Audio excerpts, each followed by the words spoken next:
סולם גנבים, סיכום סופי. סולם גנבים הוא ספרו השלישי של הרב ליאור אנגלמן. הספר מתאר את סיפור חייו של יהודה טייב, בדגש על יהודה, ממשפחת הפשע טייב בשכונת התקווה הידועה לשמצה. יהודה הוא בן הזקונים במשפחה, והוא גדל בצורה שונה מאחיו. הוא גדל עם מורים פרטיים וגיטרה, לעומת אחיו שגדלו עם סכינים, סיגריות וסמים. הסיבה לכך היא שבועתה של אמו סימה, כשרק נולד, כשנשבעה שהוא, בנה הצעיר, לא ילך בדרך הפגומה של שאר המשפחה. ואצל האמא של המשפחה, שבועה זו שבועה.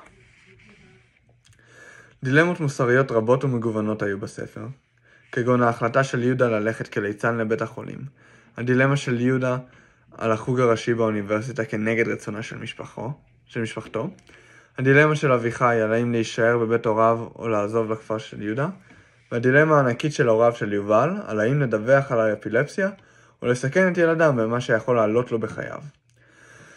הדילמה שאני החלטתי להתרכז בה היא הדילמה שגרמה לי להישאב אל תוך הספר עם האתגר האמיתי הראשון בחייו של יהודה כאדם בוגר.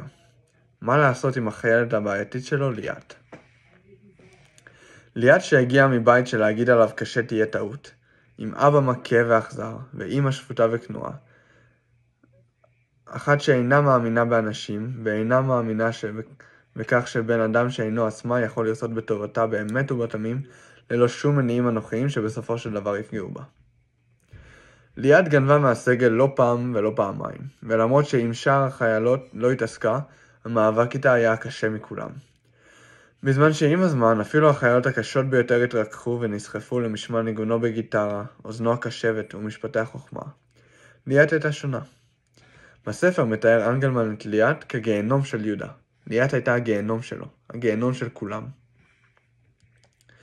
כפי שצפוי מכל קצינה עם חיילת כל כך בעייתית, שמתעלל בסגל ועושה שמות בבסיס, הקצינה החליטה לוותר עליה ולהעמיד אותה למשפט שיסלק אותה מהצבא.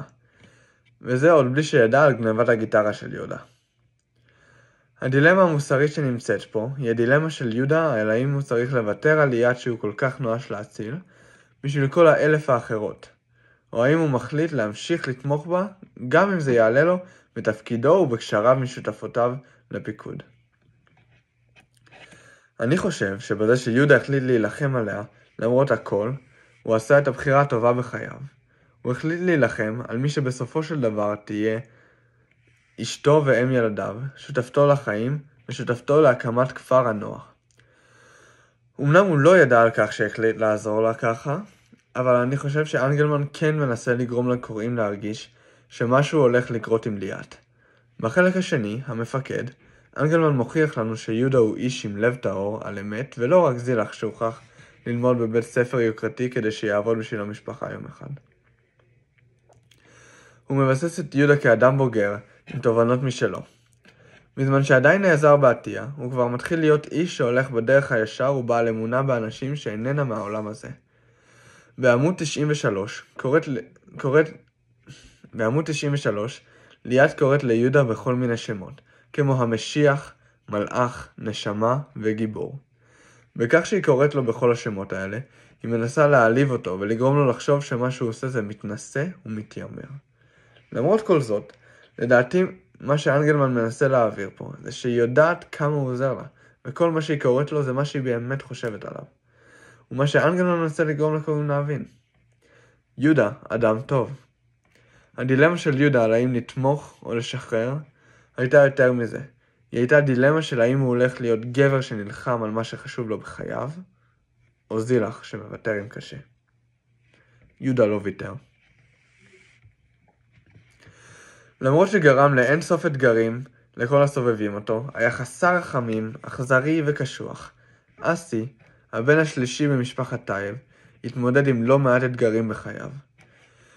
כילד שנולד לאבי טייב הידוע לשמצה, לא הייתה לו ברירה, כמו לשאר אחיו, להצטרף לעסק המשפחתי, עסק שממנו לא יוצאים.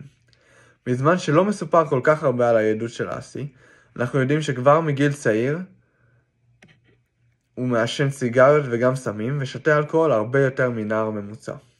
אמא שלו מתארת שעם העובדה שאסי מעשן כבר השלימה ממזמן, וגם עם העובדה של התיכון איננה הולך. וזה אומר המון. שאמא שלך בעצמה תוותר על הבריאות שלך ועל הלימודים שלך כבר מגיל צעיר, זה לא דבר פשוט בכלל. וכשאבא מת, האתגר מתעצם, כי זה אומר שהוא גדל ומגדל את עצמו. המוות של אביו היה האתגר שהפך אותו למישהו. לאבד הורה זה לא קל בכלל, וכשההורה הוא ראש כנופיה, האובדן הופך לחלל ריק שמישהו צריך למלא, ומכיוון ששמעון הבכור כבר פישל בעבר, הכל היה על אסי. אתגר נוסף בילדותו של אסי, היה ההצטרפות המוקדמת שלו לעסק. אנחנו לא מקבלים את הגיל המדויק בו התחיל, אבל בשיחה עם יהודה אחרי שהלכו לאסוף כסף מבעל הפיצריה, הסביר לו אסי שהוא בגיל 13 כבר הלך לפיצריה לבד. אסי היה מסוגל להתמודד עם האתגרים האלה בצורה מצוינת. אך העובדה שהיה צריך להתמודד איתם מלכתחילה היא זו שהפכה אותו לראש כנופיה שלא רואה בעיניים.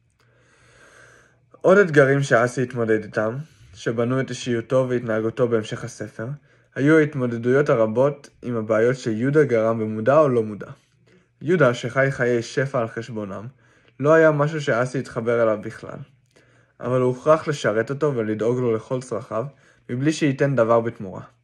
הכל רק תמורת הבטחה שיום יבוא, ויהודה ילמד משפטים, על חשבון המשפחה כמובן, ויהיה סנגור עבורם. כעסו שיהודה החליט לעזוב את מסיבת השחרור שארגנו לו, היה כביר. בלילה בלשכה נפתחו שערי הגיהנום. זעמו שיהודה החליט לבגוד במשפחה שדאגה לו, מימנה אותו והגנה עליו, היה מספיק גדול כדי להעיף את אחיו מהמשפחה. ההתמודדות עם הבגידה של יהודה גרמה לאסי להתנהג עם שנאה, כעס ואכזריות כלפי יהודה ובעיקר כלפי ליאת, בפרשה עם אביחי, אלעד וכפר הנוער.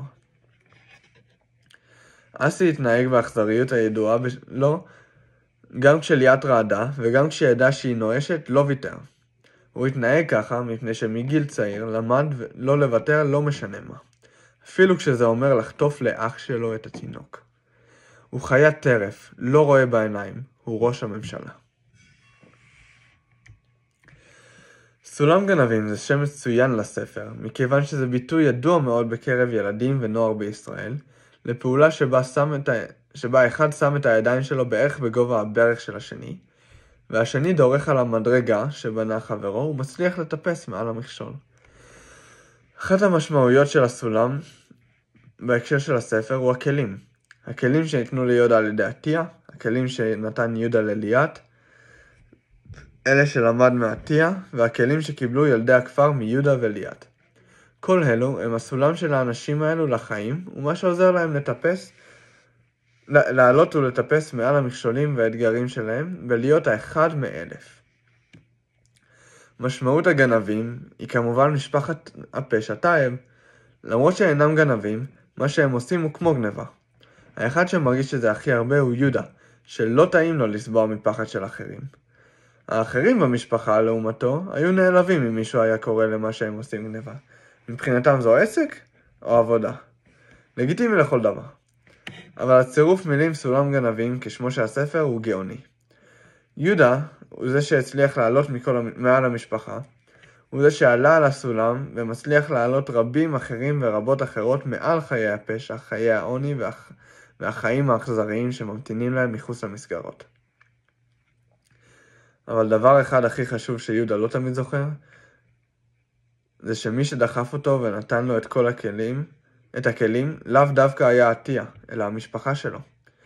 הגנבים והפושעים הם אלה שמימנו לו 21 שנים של נחת כלכלי, השכלה נהדרת וביטחון. הסולם שניתן ליהודה הצדיק הוא סולם של כסף מלוכלך, שהשלבים בו הם פחד, סחיטות, עינויים, רציחות ואיומים. יהודה שהניח את הסולם לכל כך הרבה אחרים, עלה למקומו למעלה על ידי סולם גנבים.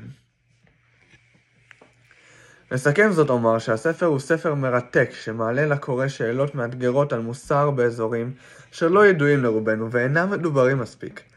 בזכות משפטים מעוררי השראה ופתרונות יצירתיים לבעיות אמיתיות בחיים, אנגלמן נותן לקורא בנוסף לשאלות גם תשובות. לא להכל ולא בהכרח תמיד הפתרון יהיה מתאים, אבל אנגלמן עוזר לקורא להחכים בספרו השלישי סולם גנבים.